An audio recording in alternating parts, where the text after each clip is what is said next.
1990 is the last year that the GDR, or East Germany as we've come to know it, will compete as a separate country in the world of sport.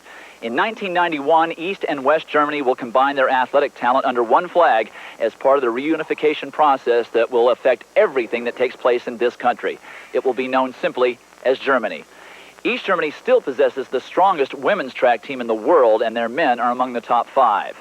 And despite all the distractions resulting from the dramatic political events of the past year and the adjustments that the athletes have had to make because of them, they are still able to produce competitive results that give an indication of just how strong this new team will be.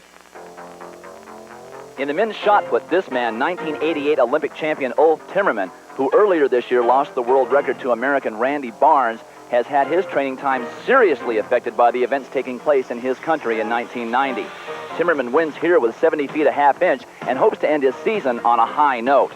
4 years ago, the focus fell on this woman, up-and-coming star, sprinter long jumper Heike Drechsler of East Germany. She left Seoul with a silver medal in the long jump and bronze medals in the 100 and 200 meters.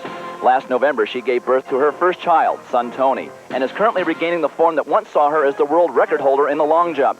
She jumped 23 feet here and is on target for Barcelona in '92. In the women's javelin, Petra Felke has done it all except win the world championships. The world record holder and a 1988 Olympic champion has Tokyo 1991 on her mind as she once again dominates her event in 1990. The men's high jump has been an event in search of leadership in 1990. This man, Romanian Sorin Matei, has the best jump in the world this year at 7 feet 10 and a half, but is notorious for his inability to win the big one.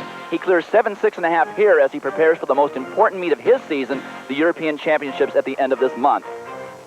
But rounding into form is a former world record holder and twice Olympic medalist Patrik Sjoberg of Sweden. He had Achilles surgery at the end of 1989 and has returned to the event slowly this year. The defending world champion is a consummate big meet jumper and vows that he will be the man to deal with as the clock ticks toward Barcelona.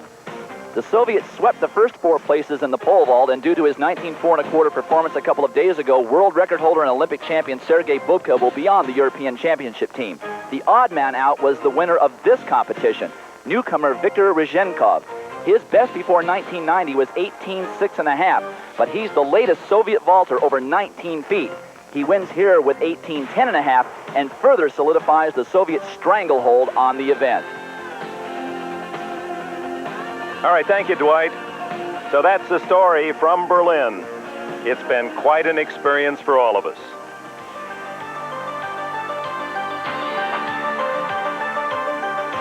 Hard, perhaps, for many Americans to fathom that just a year ago an East German fan would have risked death to be here for this event.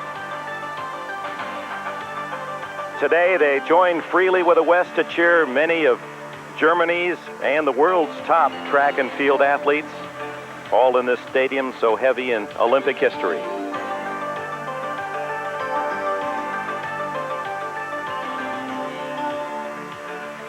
With thoughts that Barcelona and the 1992 games are growing ever closer, we salute the talents of Adi, Burrell, Wachtel, the East and West Germans, Kingdom, Barrios, and the others, whose Olympic hopes continue to build.